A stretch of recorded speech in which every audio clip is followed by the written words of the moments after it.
Pada part sebelumnya Xie Yu mendapatkan masalah besar, di mana dia harus menghadapi seorang pemburu hunter. Dan terlihat jelas dia sangat kewalahan, namun pada akhirnya dia bisa mengalahkan pemburu hunter tersebut. Bahkan dia mendapat beberapa item berharga dan peningkatan level tentunya. Lalu seperti apa kelanjutannya? Mari kita mulai saja ceritanya. Xie Yu menatap seluruh equipment yang dia dapatkan dengan wajah murung. Ia mempertaruhkan nyawanya tapi hanya ini yang dia dapatkan. Ini sama saja dengan dia mendapatkan tumpukan sampah, dan sekarang dia harus membereskan semua sampah itu. Xie Yu memegang sebuah batu misterius dengan wajah sangat sedih. Karena dia bahkan tidak mengerti benda apa itu.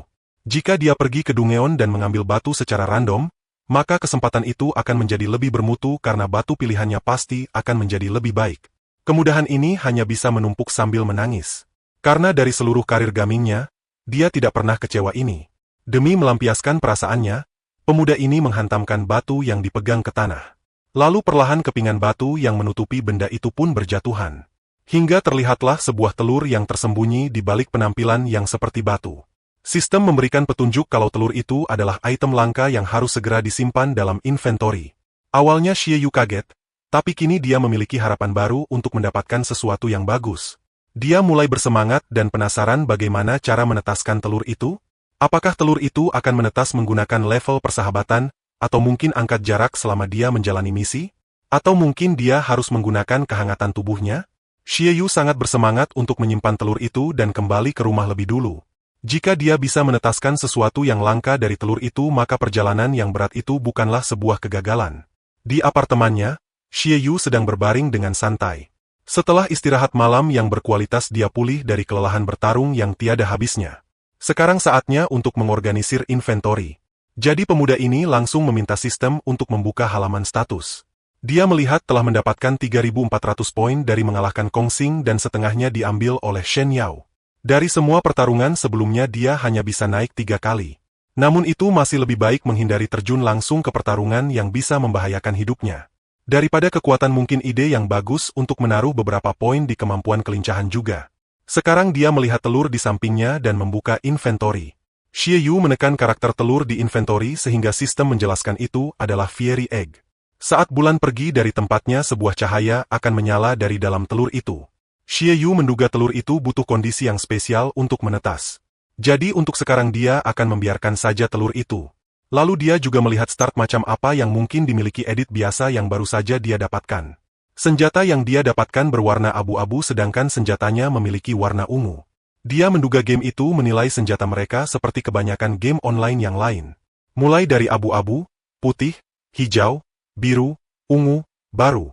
Sekarang dia sudah tahu semua yang ingin dia ketahui. Jadi lebih baik dia menjual saja item yang tidak berharga itu. Meskipun sampah itu tak akan memberinya banyak uang tapi dia tetap memutuskan untuk menjualnya. Benar saja dia hanya mendapatkan 1 poin dari kaki pedang milik Kong Xing. Lalu dia melihat ada belati warna hijau yang sepertinya cukup bagus. Dia berharap bisa memasangkan fitur belati itu kepada armornya. Jadi pemuda ini mencoba mengutak-atik armornya dan memasangkan belati itu pada sarung tangannya. Pemuda ini merasa sangat senang karena sistem mendeteksi ada item yang bisa dilahap. Sehingga bila hati itu bisa dipasangkan kepada sarung tangannya dan menaikkan statnya.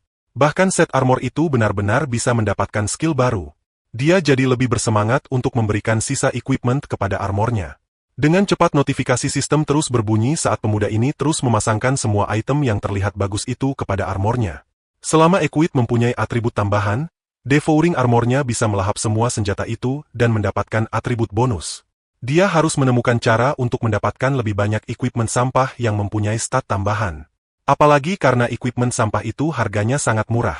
Selama dia bisa mendapatkan barang yang cukup bagus, akan selalu bagusnya dengan equipment tingkat tinggi di level yang sama. Game ini mungkin punya tempat berbelanja di suatu tempat. Jadi dia harus pergi bertanya untuk bisa menemukannya. Tapi dia mencoba untuk mendapatkan lebih banyak koin. Kemudian sistem bertanya, task baru telah ditambahkan apakah pemain ingin menampilkannya? Itu datang di waktu yang tepat. Karena task itu hadiahnya tidak banyak, mereka aman dan lengkap. Pertama sistem menjelaskan, task siaga adalah menghadiri kelas di sekolah terdekatnya setiap hari sehingga akan mendapatkan 10 poin. Dan jika pemain bisa menghadiri setiap kelas maka dia akan mendapatkan 400 poin. Melihat misi itu membuat wajah Xie Yu kesal. Dia merasa game itu hanya mengejeknya karena dia tidak pernah berangkat ke sekolah. Akhirnya keesokan harinya, Xie Yu pergi ke universitas. Dia tidak menyangka jika pada akhirnya dia benar-benar akan pergi ke sekolah. Di kejauhan dia melihat seorang pria rambut pirang yang mengenakan baju warna kuning. Dia yakin sekali pemuda itu adalah sosoknya dia kenal. Jadi Xie Yu langsung menghampiri pemuda itu dan memeluknya karena dia senang sekali bertemu lagi dengan sosok yang dia panggil Wang Bo itu. Jadi Wang Bo ini adalah orang yang dia temui saat bermain video game dulu sekali. Dia tidak pernah menyangka mereka akan berakhir di universitas yang sama. Karena Wang Bo adalah salah satu sahabat terbaiknya sekarang. Tapi anehnya, Wang Bo tidak mengenali Xie Yu, dan bertanya dengan wajah heran siapapun saudaramu hitam itu. Awalnya Xie Yu sedih. Tapi kemudian dia ingat kalau penampilannya sudah sangat berubah. Jadi wajar kalau Wang Bo tidak mengenalnya karena stylenya sudah berubah dan dia menjadi sangat tampan sekarang. Seketika Wang Bo mengenali sosok di hadapannya saat mendengar suara yang penuh kesombongan itu. Wang Bo langsung berteriak dan mengguncang tubuh pemuda di hadapannya, karena dia benar-benar tidak menyangka sahabatnya yang dulu gemuk bisa menjadi semenawan ini. Mendengar suara Wang Bo yang berisik membuat Xie Yu kaget dan mengingatkannya untuk berhenti berteriak saat berbicara. Mereka berdua pun langsung pergi ke kantin untuk bicara sambil makan. Xie Yu terlihat sangat lahap saat makan. Wang Bo mengatakan kalau sahabatnya itu akan pergi ke sekolah sebelumnya tapi dia tidak bisa menemukannya di mana-mana. Xie Yu bahkan tidak mengangkat teleponnya sama sekali hari itu. Sambil makan, Xie Yu menjelaskan kalau hari itu dia punya keadaan darurat. Wang Bo mengajaknya untuk mengesampingkan masalah itu karena hari ini dia sangat senang bisa melihat Xie Yu datang kembali ke kampus.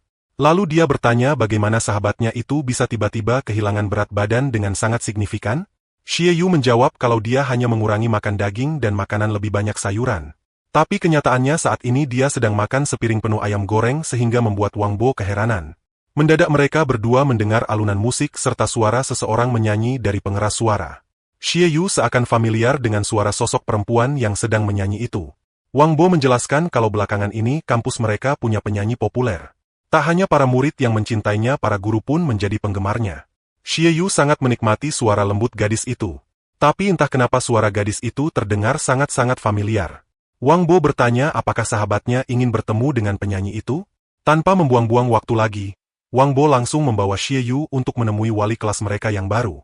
Karena ternyata wali kelas mereka adalah seorang wanita dan dia ingin sekali bertemu dengan Xie Yu. Saat melihat wali kelasnya yang baru, Xie Yu langsung tercengang karena menyadari wali kelas mereka itu ternyata adalah Shen Yao. Rekan bertarungnya kemarin. Tapi gadis itu bersikap seolah mereka baru bertemu dan mengucapkan selamat datang kembali di kampus pada Xie Yu. Xie Yu sampai heran melihat cara berpakaian gadis itu yang sangat sopan. Dan cara tersenyumnya yang sangat lembut. Ia sampai heran dan berteriak dunia macam apa ini. Apalagi setelah itu Wang Bo berlari pergi sambil mengatakan kepada sang wali keras agar jangan lupa untuk menghapus catatan absennya karena dia sudah berhasil membawa Xie Yu. Seketika Xie Yu berteriak murka menyadari sahabatnya itu telah menjualnya. Nona Shen melepas kacamatanya dan mengatakan kalau mencoba bertemu dengan Xie Yu ternyata sangat sulit. Xie Yu hanya bisa tersenyum canggung saat menjawab bahwa dia tidak menyangka kalau wali kelas barunya ternyata adalah Shen Yao. Tapi kemudian dia balik bertanya kenapa gadis itu terus memintanya untuk pergi ke sekolah. Dia menduga kalau itu adalah tes dari game. Sekarang Nona Shen sudah melihatnya di kampus jika tidak ada lagi yang harus dia lakukan. Maka Xie Yu ingin langsung pergi sekarang. Dengan cepat gadis itu menyudutkannya ke tembok dan menuding pemuda itu mencoba menghindarinya. Xie Yu menjawab dengan cepat bahwa dia tidak berniat seperti itu. Padahal di dalam hatinya dia memang mencoba untuk menghindari Shen Yu.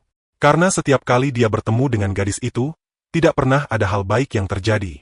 Shen Yao langsung menjelaskan bahwa sebelumnya dia telah menjual semua gear dari Kong Xing. Kalau sekarang dia akan memberikan poin bagian Xie Yu. Jadi dia mentransfer 5.000 poin ke Xie Yu. Pemuda itu langsung kaget karena dengan poin sebanyak itu dia bisa mendapatkan lebih banyak equipment rendah. Dia sampai tersenyum dan terpaku saat menatap Shen Yao. Dia menyadari telah benar-benar salah menilai gadis itu. Dipandangi seperti itu jelas membuat Shen Yu salah tingkah dan bertanya kenapa pemuda itu melihatnya seperti itu. Yang memintanya untuk tidak salah paham karena poin itu memang hak Xie Yu. Di dalam hatinya, Shen Yao benar-benar meminta maaf karena kemarin dia berakhir merasa sangat antusias sampai mengembun semua jarahan yang bagus dari box. Itu jadi terasa sangat memalukan baginya untuk mengatakan hal itu dengan sejujurnya. Jadi dia menggunakan cara ini untuk menebus kesalahannya. Xie Yu teringat sesuatu dan bertanya kepada gadis itu di mana dia menjual semua equipmentnya. Apa itu suatu tempat seperti shop? Shen Yao menjawab kalau dia punya kenalan yang akan menjualkan barang-barang itu untuknya. Meski memang ada tempat berbelanja tapi tempat itu hanya buka setiap hari Sabtu di Jalan Busing. Xie Yu berpikir, orang seperti Shen Yao yang mengurus equipment tingkat tinggi mungkin tidak punya barang yang dia inginkan. Jadi kelihatannya Sabtu ini dia akan pergi melihat tempat berbelanja itu. Shen Yao menunjukkan layar ponselnya yang menampilkan sebuah artikel.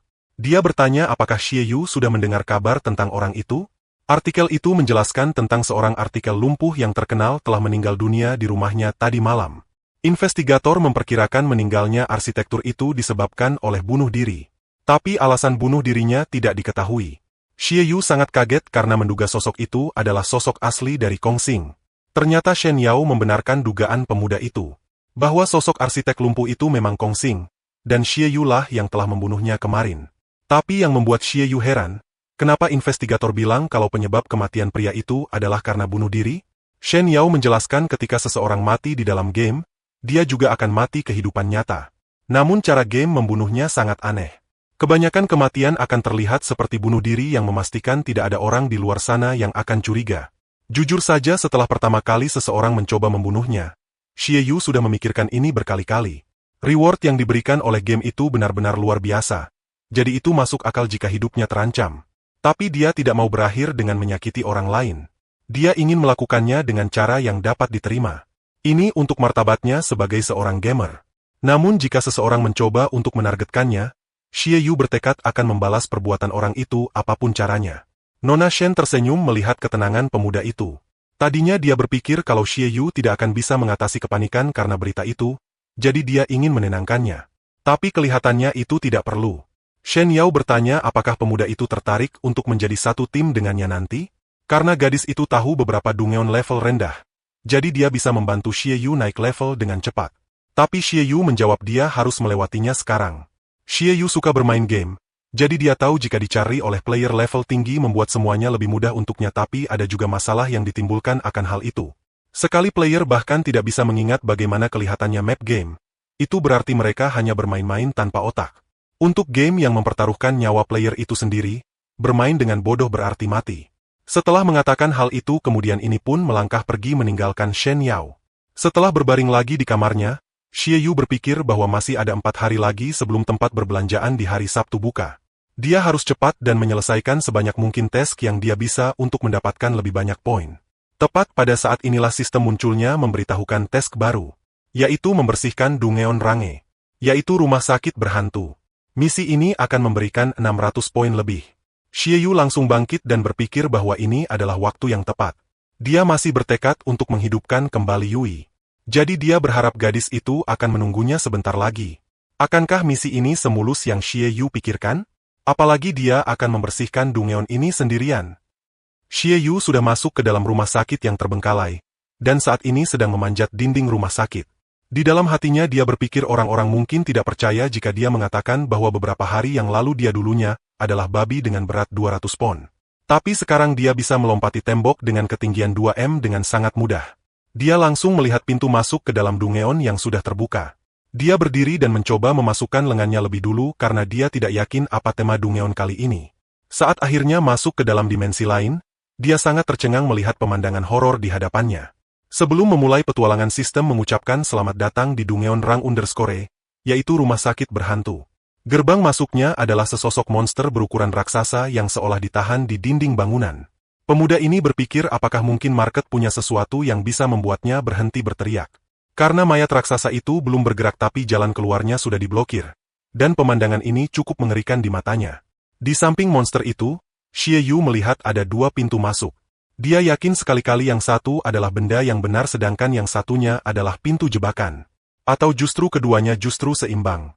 Maka berdasarkan instingnya, tidak masalah dia masuk ke pintu manapun. Jadi dia memutuskan untuk masuk ke pintu sebelah kanan lebih dulu. Tapi anehnya yang dia temui hanyalah lorong kosong yang hampa. Tak ada lawan satupun sehingga ini membuatnya sedikit bingung.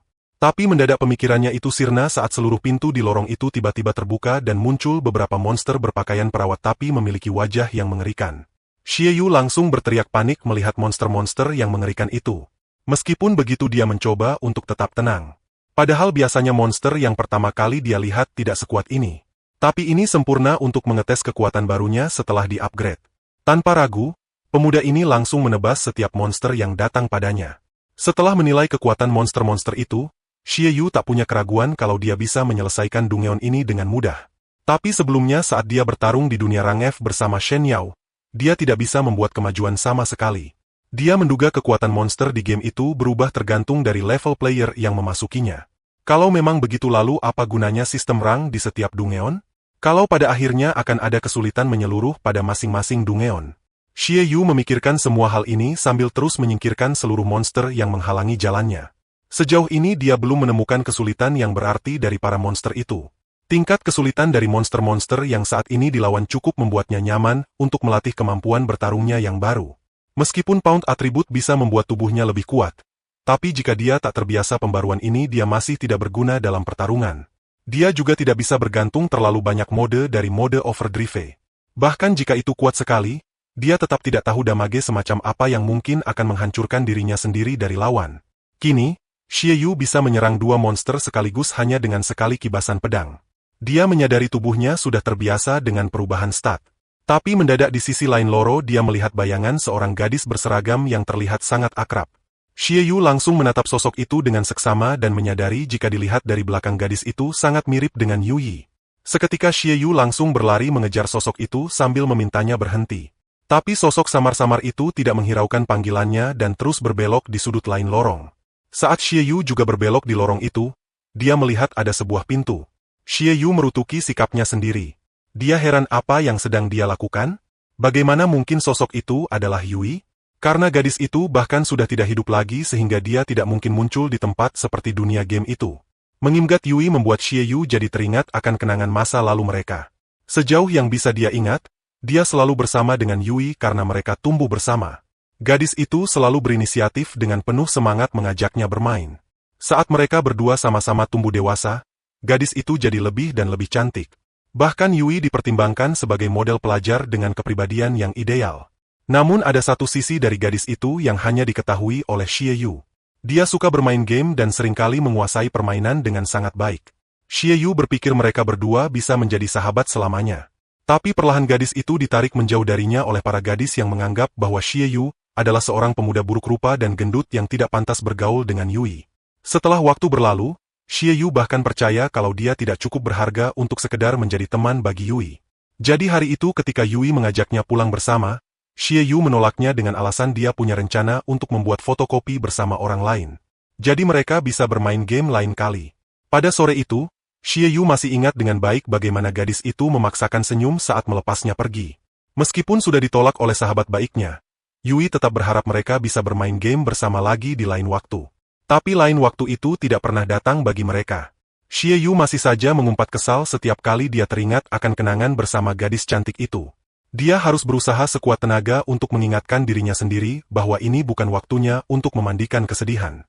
Selama dia bisa terus menjadi lebih kuat dan memperoleh lebih banyak poin, dia yakin akan bisa melihat Yui lagi nanti.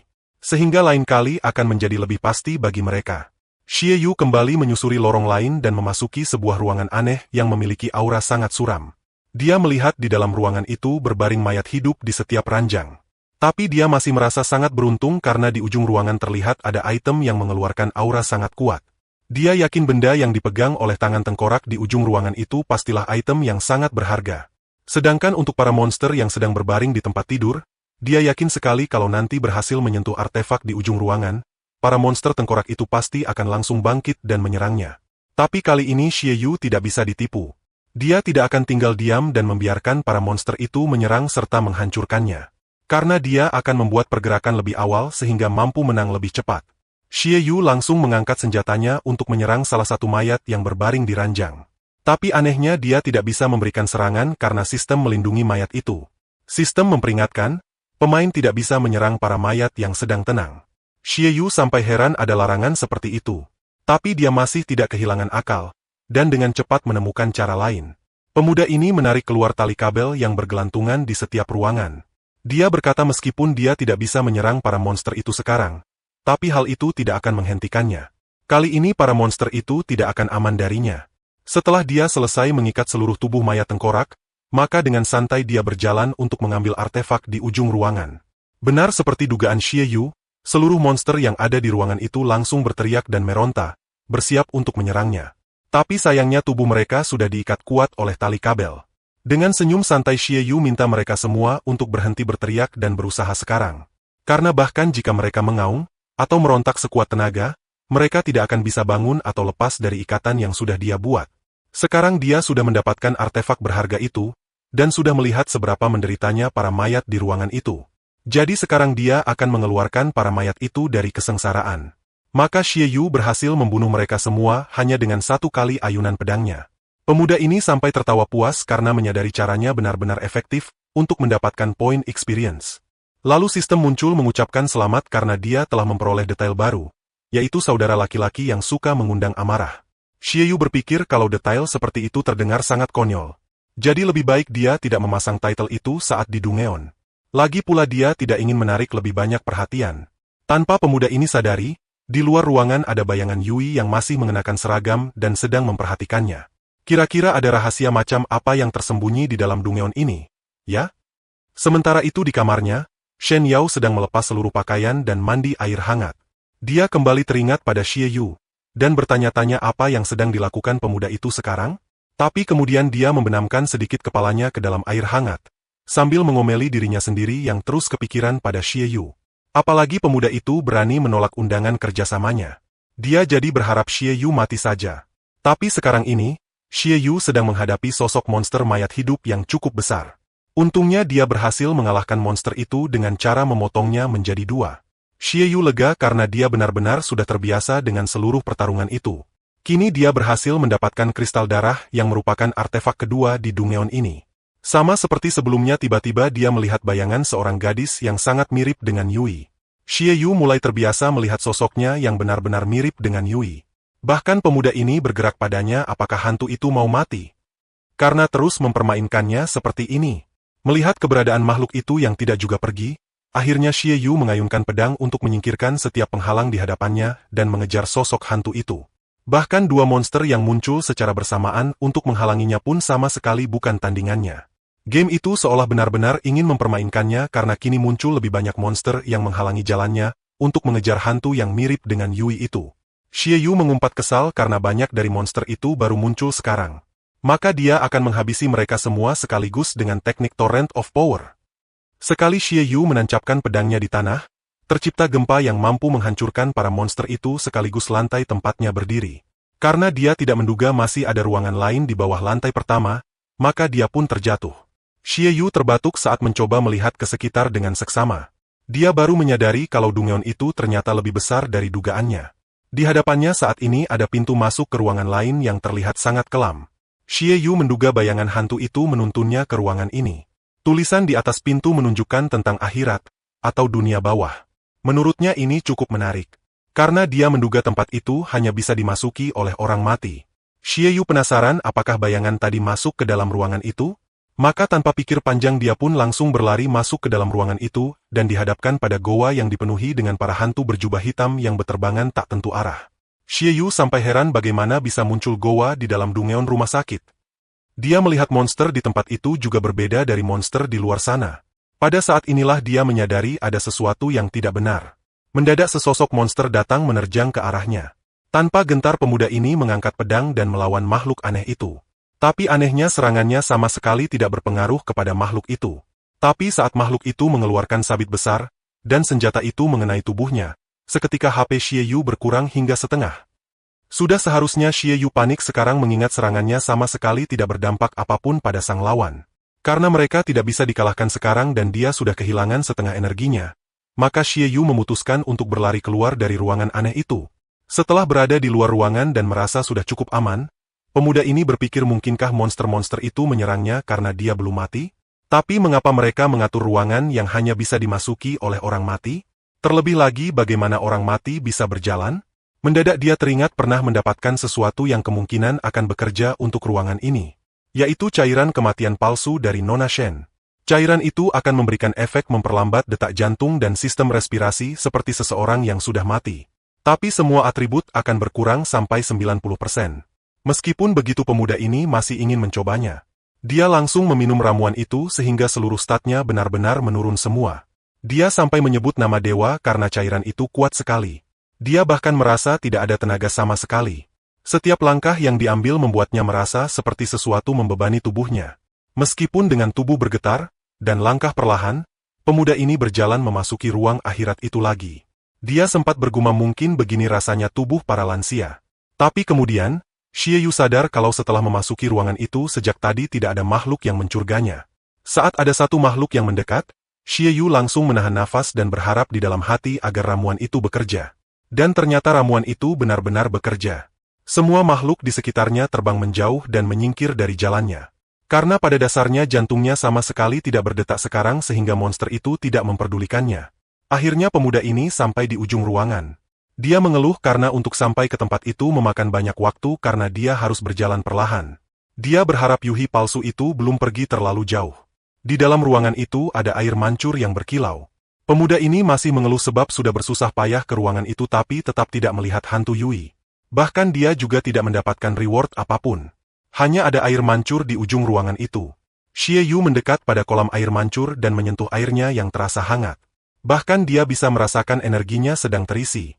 Dia menduga itu adalah kolam air mancur kemudaan. Karena kolam itu mampu mengembalikan semua yang ada sebelumnya. Jadi dia berdiri di bawah pancuran air mancur untuk mengeluarkan kematian palsu dari tubuhnya. Sebelum menutup mata dia sempat melihat ada jalan keluar di depan. Dia berharap tidak ada monster apapun di depan sana. Mendadak dia mendengar suara seorang gadis yang sangat familiar menyebut namanya.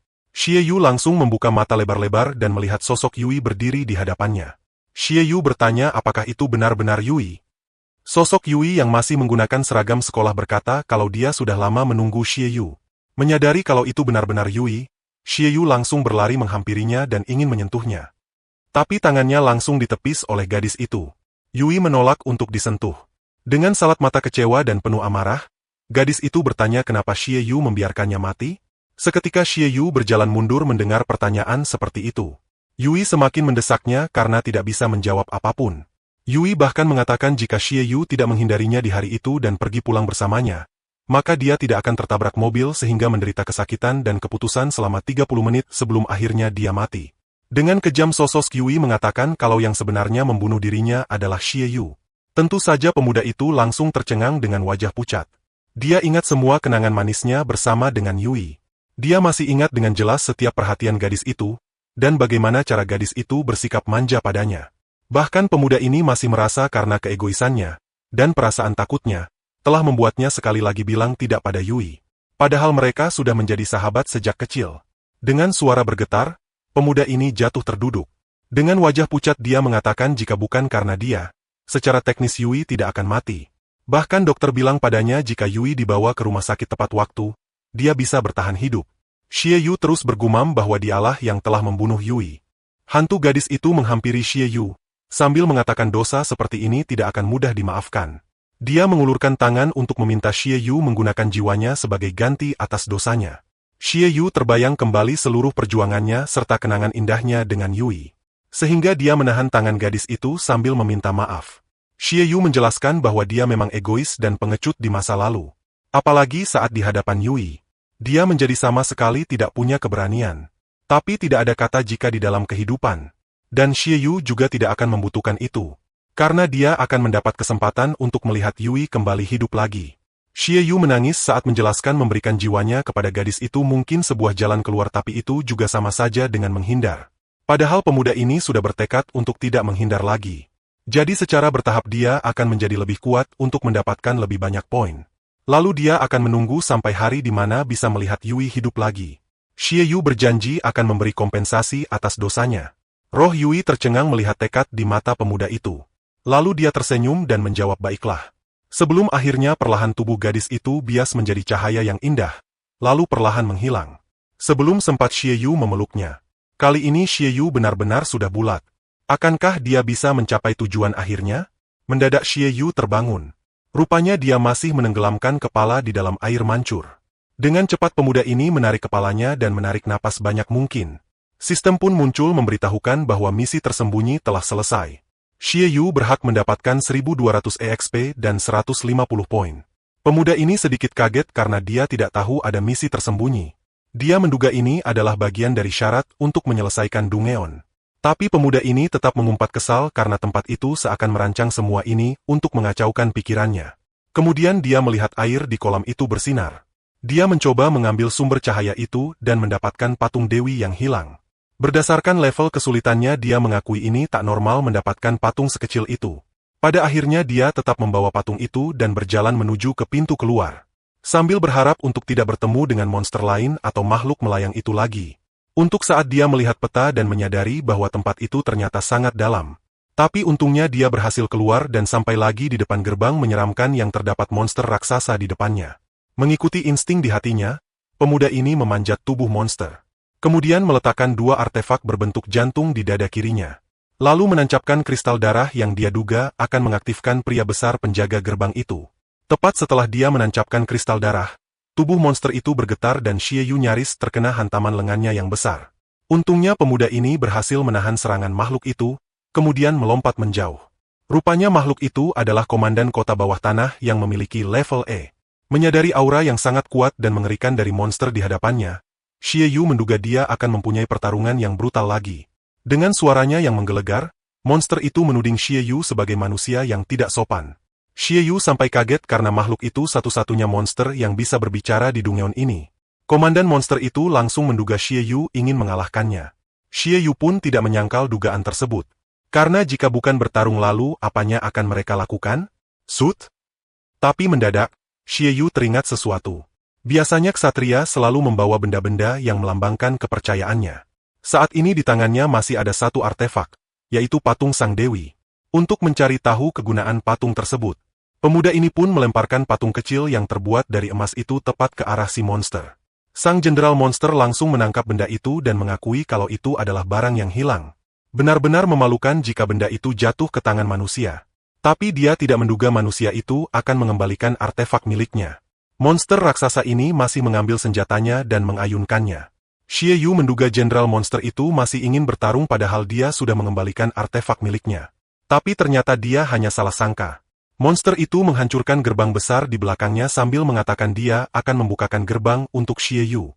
Setelah itu perlahan tubuhnya yang besar bias, menjadi titik-titik kecil cahaya dan menghilang. Awalnya Xie Yu heran melihat komandan monster itu juga menghilang. Tapi dia menyimpulkan kalau misi tersembunyi sebelumnya pasti ada hubungannya dengan ruangan di gerbang rahasia itu.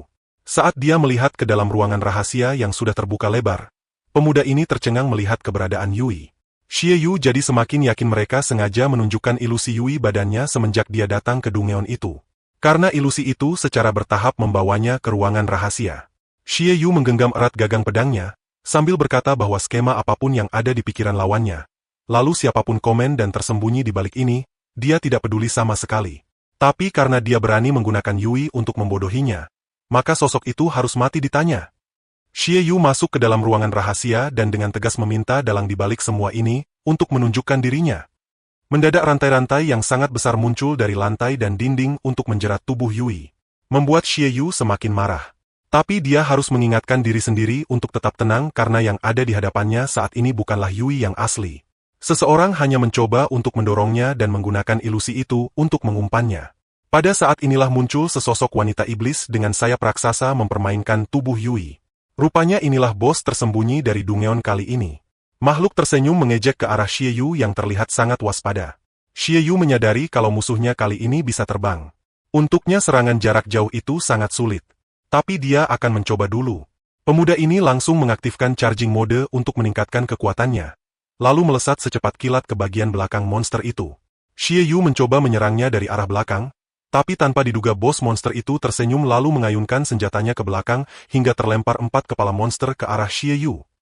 Para monster itu tidak hanya bisa menyerang secara lurus, tapi juga mampu melihat bagian tubuh yang lengah tanpa penjagaan.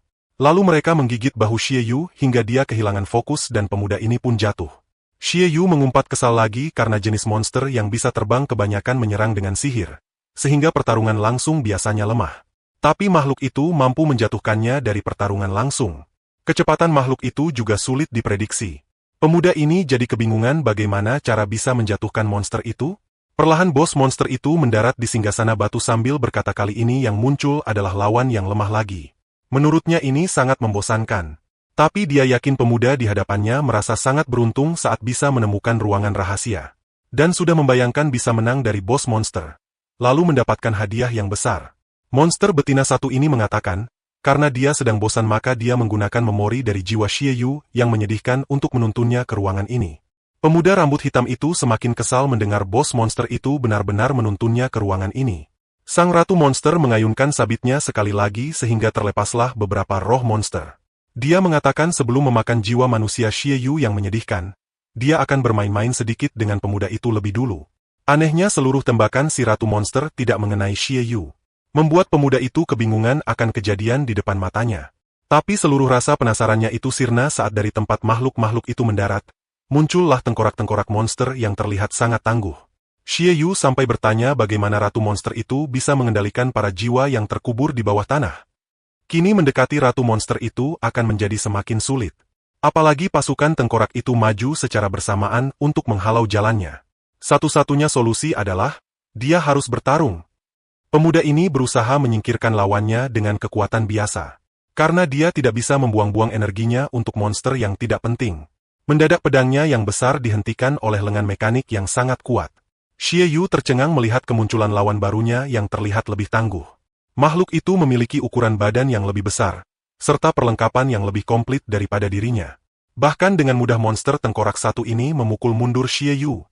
Kali ini dia benar-benar merasakan dipukul keras sampai membentur tembok.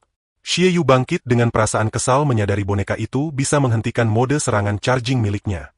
Terlebih lagi item-item itu sangat familiar. Dia menduga para tengkorak itu dahulunya adalah tubuh seorang player. Dia yakin jiwa mereka diambil oleh si ratu monster. Dengan sorot mata tajam pemuda ini akan mempertaruhkan kemampuannya sekali lagi. Xie Yu langsung mengaktifkan mode charging sampai 10%.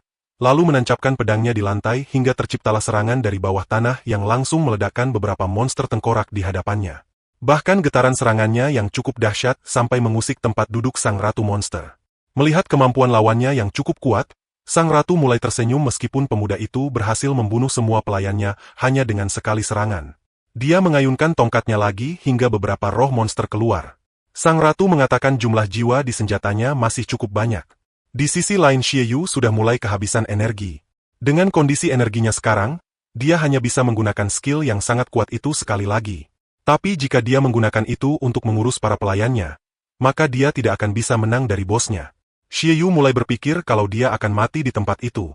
Sedangkan sang ratu masih mengayunkan senjatanya, hingga beberapa roh monster berterbangan keluar.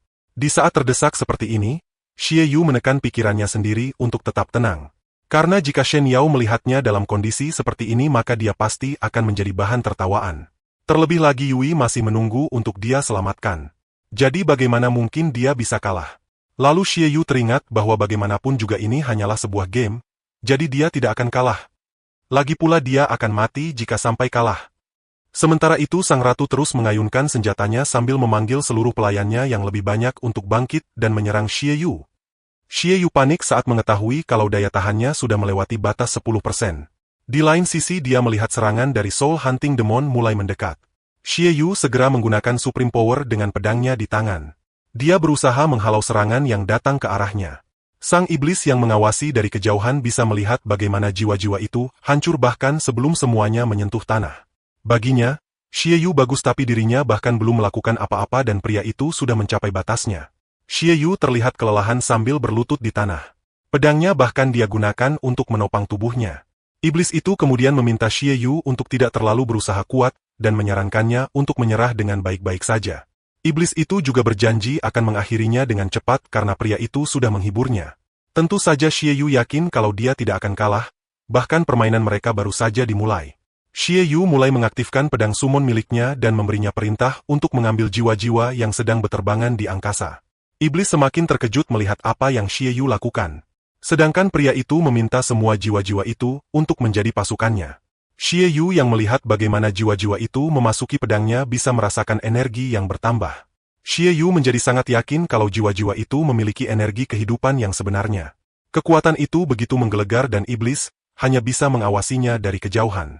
Di lain sisi, Xie Yu bisa mendengar dan merasakan jiwa-jiwa itu yang begitu menderita atas perbuatan iblis. Jiwa-jiwa itu memohon padanya untuk menghukum iblis itu. Xie Yu kemudian menantang monster itu untuk bertarung setelah dia bersenang-senang di atas penderitaan para jiwa. Xie Yu mulai menyerang dan berharap iblis bisa merasakan juga penderitaan yang akan dia berikan. Iblis itu dengan mudah menghalau serangan Xie Yu dengan senjata di tangannya. Namun, pria itu tiba-tiba sudah berada di belakang tubuhnya membuat iblis itu begitu kebingungan dengan kecepatan yang luar biasa. Xie Yu kemudian menyerang dengan spirit surprise attack dari belakang, hingga sebuah ledakan besar terjadi.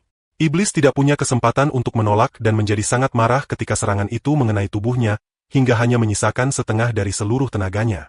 Iblis itu bisa melihat bagaimana Xie Yu bisa memberikan damage yang banyak kepadanya dan itu bagus. Namun, kini adalah waktunya untuk menunjukkan kekuatan yang sebenarnya. Iblis mulai memanggil pelayan untuk menjadi kekuatannya. Iblis melemparkan senjatanya ke udara dan sebuah ledakan besar terjadi.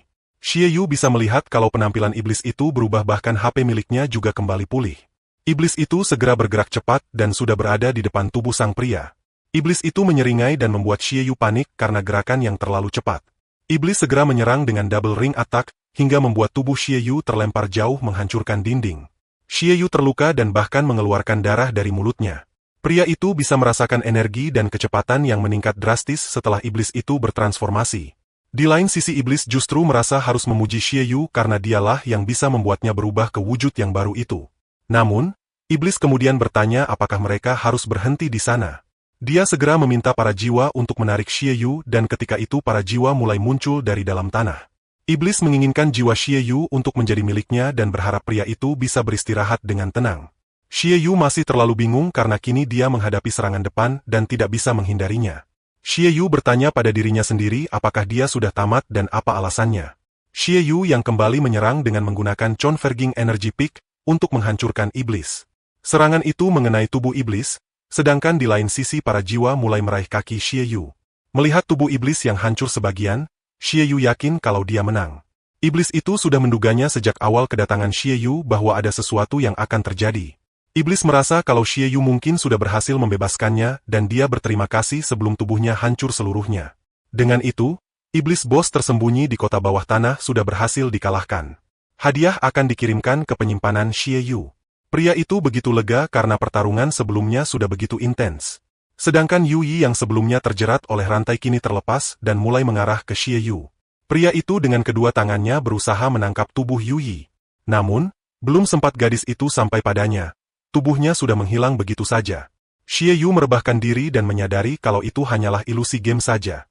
Namun itu lebih baik karena berarti dia masih bisa melihat Yu Yi lain kali dan itu adalah di waktu saat akhirnya dia bisa menghidupkannya lagi.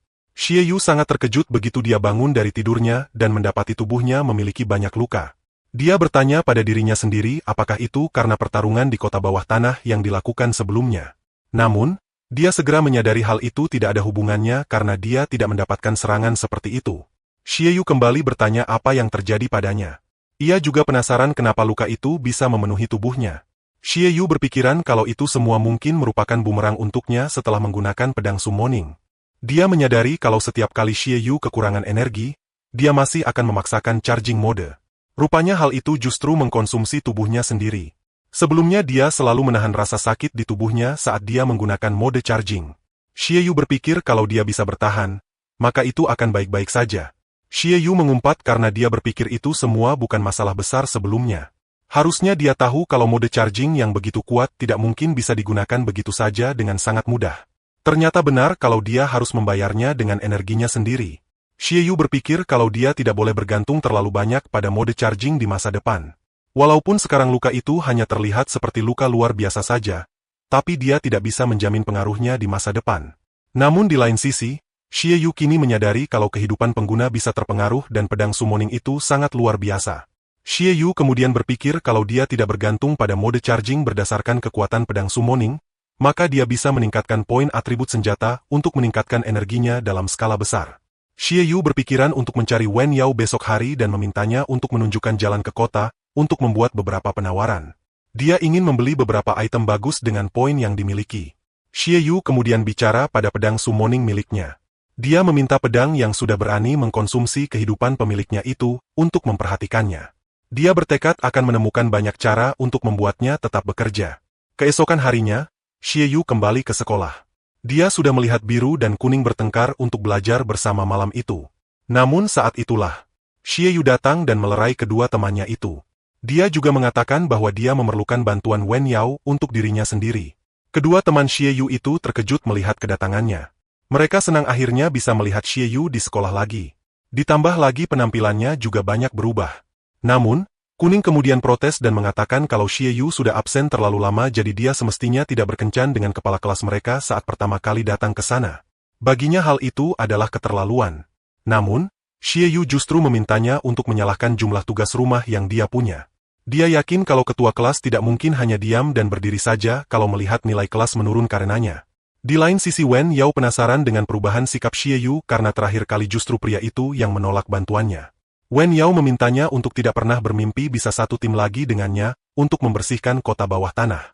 Gadis itu yakin kalau kini Xie Yu tahu betapa sulitnya melakukan pekerjaan itu sendirian. Namun, saat itulah Wen Yao menyadari luka di tangan Xie Yu.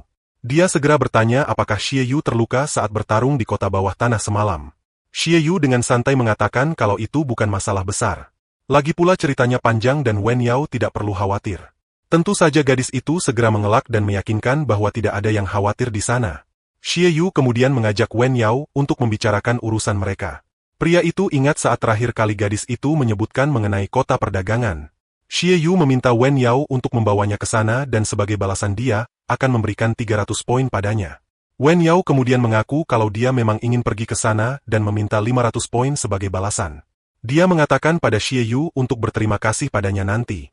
Pria itu dengan santai mengatakan kalau dia memang sangat mengenal Wen Yao. Saat itulah sebuah misi notifikasi harian muncul di ponsel Xie Yu. Xie Yu segera mengeceknya karena baginya itu hanya misi harian yang mengganggu apalagi poinnya terlalu rendah. Dia tidak ingin mengambilnya, tapi Wen Yao segera mengatakan padanya kalau Xie Yu membiarkan misinya terlalu lama tanpa menyelesaikannya, maka sistem akan mulai memberi sanksi padanya. Xie Yu terkejut mendengarnya dan kemudian memperhatikan misi yang ternyata adalah untuk menjawab pertanyaan dari guru dengan hadiah sebesar 50 poin. Di depan kelas, guru bertanya pada siswa mengenai siapa yang bisa menjawab pertanyaan dan semua orang sudah mengangkat tangannya. Sedangkan, Xie Yu berpikiran mengenai guru yang bahkan dengan melihatnya saja sudah akan menjadi masalah yang besar. Xie Yu hanya berharap dia bisa melakukan misi harian itu. Sedangkan di sisinya, Wen Yao sudah mengangkat tangannya dan meminta Xie Yu untuk berdoa bagi dirinya sendiri. Namun, pria itu dengan santai mengatakan kalau dia masih punya senjata rahasia. Xie Yu segera mengangkat tangannya tinggi terlihat penuh semangat dan emosi. Guru melihat Xie Yu yang sepertinya sangat antusias itu dan segera menunjuknya untuk menjawab. Wen Yao yang bahkan berada di sisinya pun cukup terkejut. Sedangkan Xie Yu senang karena cara yang dia gunakan untuk mencari perhatian guru berhasil. Xie Yu kemudian membaca soal yang ada di papan. Di papan tertulis sebuah perahu kecil memiliki berat 100 kg dengan panjang 3,6 meter. Kalau seseorang dengan berat 50 kg pergi dari atas ke ujung kapal, maka seberapa jauh kapal akan bergerak? Xie Yu coba memikirkan jawabannya dan dia berpikiran untuk menukar poin dengan jawaban yang benar. Sistem kemudian memberi peringatan apakah Xie Yu yakin untuk mendapatkan jawaban, karena poin Xie Yu akan berkurang dan dia segera mengiyakan. Saat itulah, jawaban itu seketika muncul di dalam otaknya dan Xie Yu segera menjawab 1,2 M. Guru membenarkan dan memuji Xie Yu yang menjawab dengan cepat juga hal itu sangat luar biasa. Wen Yao bisa melihat bahwa title itu memang cocok sekali dengannya dan Xie Yu berterima kasih. Xie Yu cukup senang mendapatkan 30 poin tersebut. Sedangkan guru melihat Xie Yu dengan senyum yang mencurigakan. Di markas asosiasi Red Moon, seseorang datang melapor bahwa Kong Xing sudah berhasil dikalahkan dan player yang mengalahkannya sangat tidak biasa. Sang pemimpin memperhatikan sekilas pertarungan Xie Yu dan Soul Hunting Demon. Iblis itu kemudian memperhatikan pedang yang Xie Yu bawa dan menyimpulkan bahwa asosiasi lain juga ikut bergerak. Pemimpin kemudian mengingatkan pada anak buahnya mengenai langkah apa yang harus mereka lakukan. Anak buah lainnya sudah berada di sana dan segera mengerti. Pria itu meminta sang pemimpin untuk menyerahkan masalah seperti itu padanya dan bahkan meminta 1 hari untuk menyelesaikannya. Dia akan membawa Xie Yu ke sana untuk sang pemimpin, baik hidup atau mati. Xie Yu sudah berada di stasiun sambil memperhatikan ponsel di tangannya dan melihat bahwa itu sudah hampir jam 12. Dia sudah memberitahu Wen Yao untuk bertemu di sana agar mereka bisa naik kereta bersama ke pasar dagang. Tapi gadis itu belum juga datang. Namun saat itu, Wen Yao datang dan bertanya apa yang pria itu gumamkan. Padahal dia seharusnya tidak membicarakannya dari belakang. Namun, Xie Yu segera mengatakan kalau dia tidak mungkin berani melakukannya. Dia mengaku hanya penasaran kenapa pakaian Wen Yao terlihat berbeda dari sebelumnya. Wen Yao dengan santai mengatakan kalau itu hanyalah caranya agar player lain tidak mengenalinya. Walau di dalam hatinya, Xie Yu mengaku masih dengan sangat mudah mengenalinya. Saat itulah, Stasiun memberi pengumuman bahwa stasiun itu sudah tidak lagi beroperasi dan kereta yang ada sudah berlebih muatan. Stasiun juga mengumumkan agar penumpang segera naik ke kereta. Xie Yu kesal karena mereka hampir saja ketinggalan kereta terakhir. Wen Yao meminta pria itu untuk diam karena mereka masih bisa naik kereta terakhir. Xie Yu kemudian bertanya di stasiun apa mereka akan turun dan Wen Yao memintanya untuk tidak khawatir karena mereka akan mengetahuinya nanti. Keduanya akhirnya naik ke atas kereta dan begitu kereta itu berjalan, sebuah pengumuman kembali terdengar untuk meminta penumpang berpegang erat dan bergerak perlahan ke sisi kanan. Xie Yu kebingungan karena tiba-tiba lampunya padam. Dia bertanya apakah ada kecelakaan yang terjadi. Wen Yao dengan santai memintanya untuk tidak terkejut dan melihat keluar jendela. Xie Yu kebingungan dengan apa yang ada di luar dan kini dia melihat tempat itu sudah berubah. Dia tidak menyangka kalau sudah berada di tempat yang begitu berbeda. Wen Yao kemudian mengatakan kalau mereka akan sampai di KTA bawah tanah setelah memasuki kereta. Xie Yu tak menyangka kalau mereka berada di kota bawah tanah.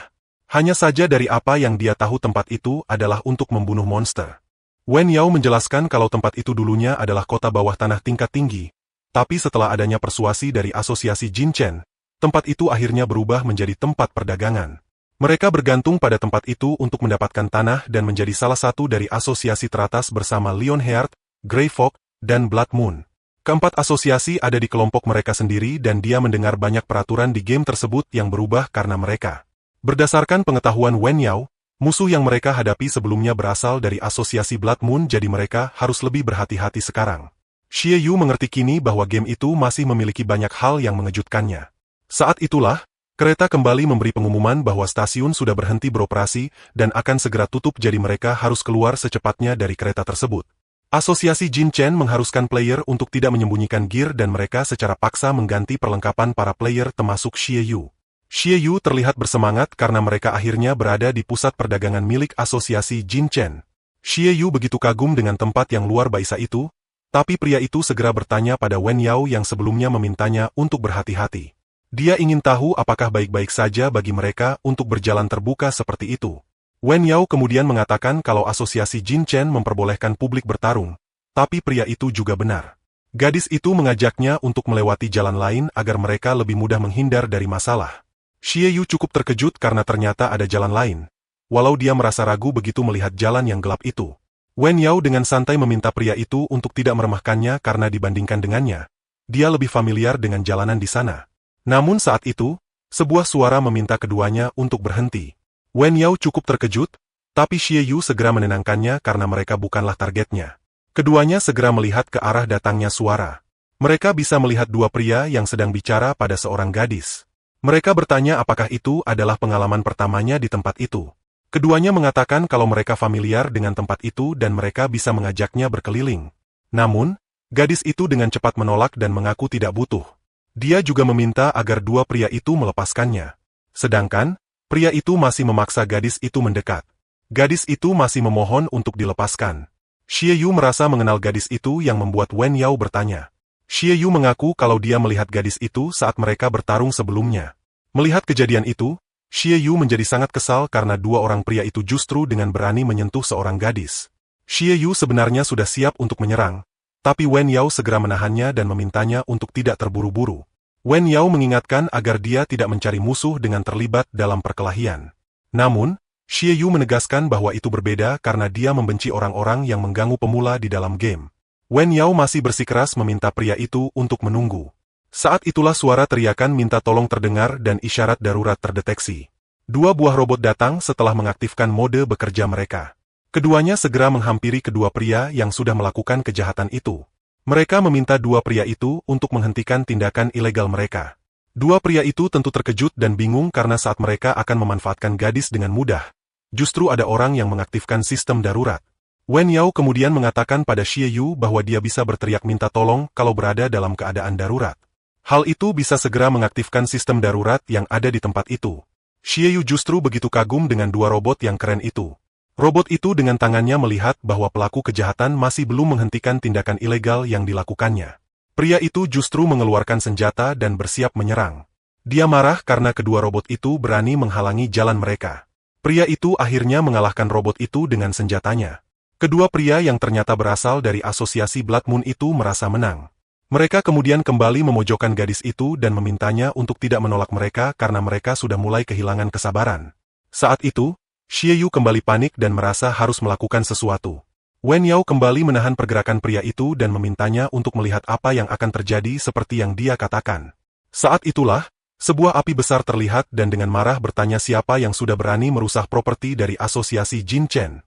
Kedua pria itu terkejut dengan ledakan besar yang terjadi. Sebuah robot datang dan dengan kekuatan power considering segera menyerang kedua pria tersebut. Seseorang muncul dan langsung marah karena dua pria itu sudah berani membuat kekacauan dan merusak robot kesayangannya. Xie Yu tentu penasaran mengenai siapa sosok itu dan bertanya apakah dia adalah orang dari asosiasi Jin Chen. Wen Yao menjelaskan bahwa tempat perdagangan itu adalah penghasil uang utama dari asosiasi Jin Chen. Oleh karena itu, orang yang sudah berani melanggar peraturan di sana pasti akan mati. Seorang gadis muncul dan mengajak robot miliknya itu untuk membuat keributan bersama. Gadis itu kemudian dengan alat di tangannya mencatat beberapa kerusakan yang terjadi robot juga kerusakan area, maka dia dari manajemen keamanan asosiasi Jin Chen mengeluarkan biaya kerusakan sebesar 3.000 poin sebagai hukuman. Gadis itu juga meminta dua pria itu untuk mentransfer poin itu padanya setelah keduanya memastikan jumlahnya. Kalau mereka tidak melakukannya, maka asosiasi akan memberi hukuman. Pria itu mengaku kalau dia tidak mempunyai poin, tapi dia memiliki senjata. Xie Yu yang melihat dengan segera meminta gadis itu untuk berhati-hati. Wen Yao sudah tidak bisa menahannya lagi kali ini karena pria itu bergerak dengan cepat. Namun, gadis itu dengan santai melihat pria yang sudah berani memainkan trik padanya. Robot yang ada di sisi sang gadis dengan segera memukul keras pria itu sekaligus Xie Yu. Berbeda dengan pria jahat yang segera terpental, Xie Yu berhasil menahannya dengan pedang di tangannya. Xie Yu merasa lega karena dia sudah bereaksi terlalu berlebihan sebelumnya. Sedangkan di lain sisi gadis itu justru melihat kalau Xie Yu sudah merusak tanah dari pusat perdagangan tersebut. Xie Yu kebingungan awalnya, tapi dia segera menyadari kerusakan yang dia buat di tanah. Gadis itu kemudian mengatakan kalau dia akan memberikan potongan sebesar 8% dan menghukumnya dengan 100 poin. Tentu saja Xie Yu terkejut karena ada biaya untuk kerusakan yang dia buat. Di lain sisi, Wen Yao menanyakan kondisi gadis yang sebelumnya dipaksa oleh penjahat. Gadis itu mengaku baik-baik saja dan berterima kasih. Sedangkan pelaku kejahatan yang masih tersisa segera berusaha menyadarkan rekannya yang bernama Ah Wei itu untuk jangan mati. Pria itu mengaku benci karena mereka dari asosiasi Jin Chen berani memprovokasi asosiasi Blood Moon. Belum menyelesaikan kalimatnya, seseorang datang dan langsung membunuhnya. Hal itu tentu saja membuat semua orang di sana terkejut. Pria itu yang datang dengan membawa beberapa pasukan justru tertawa karena melihat sampah yang berani mengaku sebagai bagian dari asosiasi Blood Moon itu pantas untuk mati. Wen Yao menduga kalau pria itu adalah salah satu master dari asosiasi Blood Moon. Bagi Xie Yu hal itu bukan berita buruk karena mereka sedang berada di asosiasi Jin Chen saat itu. Di lain sisi, gadis dari asosiasi Jin Chen itu menyapa pria yang bernama Ghostface itu. Dia meminta Ghostface untuk membayar hutang dari penjahat itu sebesar 3.000 poin karena dia telah membunuhnya. Namun, Ghostface tertawa dan pergi sambil mengatakan kalau dia tidak tertarik dengan gadis di bawah umur sepertinya. Ghostface justru berjalan menuju Xie Yu dan bertanya apakah Kongsing mati di tangan pria itu. Xie Yu segera mengaku kalau dia yang melakukannya dan Wen Yao sama sekali tidak terlibat. Wen Yao mengingatkan Xie Yu untuk tidak bertindak bodoh karena dia tidak akan bisa mengalahkannya tanpa bantuan darinya. Ghostface kembali tertawa karena dia melihat Wen Yao yang memiliki aura yang lumayan. Dia meminta semua orang untuk tidak khawatir karena tidak ada satupun yang bisa melarikan diri darinya. Di lain sisi, gadis itu menjadi sangat marah karena Ghostface tidak menganggapnya ada. Ghostface segera menyadari kalau gadis itu adalah Little Ball dari asosiasi Jin Chen. Dia kini tidak heran lagi kenapa sebelumnya merasa begitu familiar dengannya. Ghostface kemudian meminta maaf karena tingkah sembrono mereka sebelumnya. Dia mengaku akan menanggung kerugian yang diakibatkan oleh dua orang sebelumnya. Selain itu, dia juga datang untuk meminta asosiasi Jin Chen untuk membuka kasino takdir mereka. Little Ball bertanya apakah Ghostface yakin dengan permintaan itu. Xie Yu penasaran mengenai kasino takdir tersebut. Wen Yao menjelaskan bahwa itu adalah game perjudian menggunakan poin dan kehidupan kedua pihak sebagai taruhan. Jawaban itu cukup membuat Xie Yu terkejut. Wen Yao menambahkan kalau mereka sangat pasif sekarang.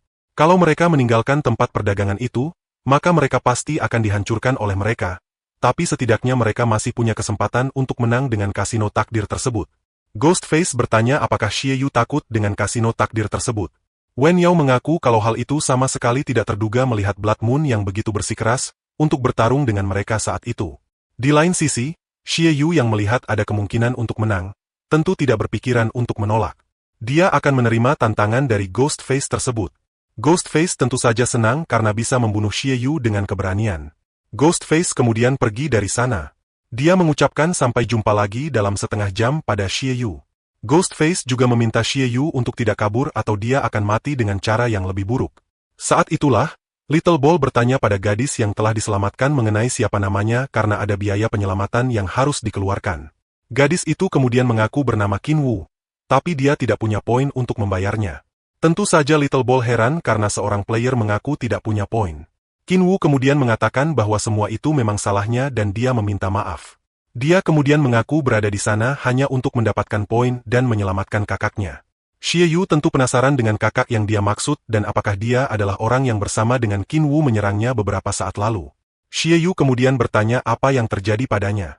Qin Wu mulai bercerita bahwa terakhir kali saat dia berburu dengan kakaknya, dia menggunakan semua poinnya untuk membantunya pulih dari luka, padahal saat itu sang kakak juga terluka. Qin Wu kemudian mengatakan kalau itu bukan karenanya maka sang kakak tidak akan terluka. Itu kenapa dia datang ke tempat perdagangan tersebut tanpa sepengetahuannya. Little Ball kemudian menjelaskan bahwa meskipun peraturan asosiasi Jin Chen harus diikuti, tapi karena dia kasihan pada Qin Wu, maka dia akan menghitung ulang biayanya agar menjadi lebih murah dan juga membeli apa yang gadis itu punya dengan harga tinggi setelah dikurangi oleh biayanya. Hal itu akan sangat cocok dengan kondisi Qin Wu. Qin Wu terlihat begitu senang dan dengan segera menunjukkan perlengkapan dan barang yang dia bawa. Little Ball melihat daftarnya dan tidak melihat barang berharga sama sekali. Qin Wu mulai putus asa karena hanya itu barang yang dia miliki. Little Ball mengatakan kalau semua benda itu hanya bisa ditukar dengan 500 poin. Xie Yu kemudian merespon jumlah poin yang terlalu kecil tersebut. Baginya jumlah itu terlalu sedikit padahal Qin Wu adalah seorang pemula. Xie Yu merasa kalau Little Ball memang dengan sengaja menipu gadis itu. Tentu saja Little Ball menjadi kesal mendengar ucapan itu karena asosiasi Jin Chen selalu bertindak jujur. Namun, kalau memang Qin Wu menginginkan lebih banyak poin, maka tidak akan ada cara lain lagi. Qin Wu ingin tahu apakah ada solusi terkait masalahnya tersebut. Little Ball kemudian melihat Xie Yu dan Wen Yao, yang memiliki kekuatan yang tidak seimbang dengan Ghostface. Dia kemudian menyarankan Qin Wu untuk mengikuti keduanya ke kasino takdir. Tentu saja Xie Yu dengan cepat memprotes karena dia dan Qin Wu yang berasal dari asosiasi Blood Moon jelas memiliki perbedaan. Selain itu, mereka akan mengikuti game perjudian hidup, jadi dia tidak akan bisa sembarangan membiarkannya terlibat. Di lain sisi, Qin Wu menyadari kalau dia tidak mendapat poin, maka kakaknya tidak akan bisa bertahan. Qin Wu memohon pada Xie Yu untuk membiarkannya berpartisipasi dalam kasino takdir. Pada akhirnya, bersama-sama mereka menuju ke lokasi kasino takdir. Little Ball bicara bahwa justru karena adanya rasa kesal dan ketidakpastian yang justru membuat game perjudian tersebut sangat dinantikan. Setiap kali permainan itu dimulai, asosiasi Jin Chen akan terisi penuh oleh uang. Xie Yu kini mengerti kenapa Little Ball terlihat sangat antusias melihat mereka berpartisipasi. Pria itu yakin kalau malam ini mereka akan bisa menghasilkan banyak uang juga.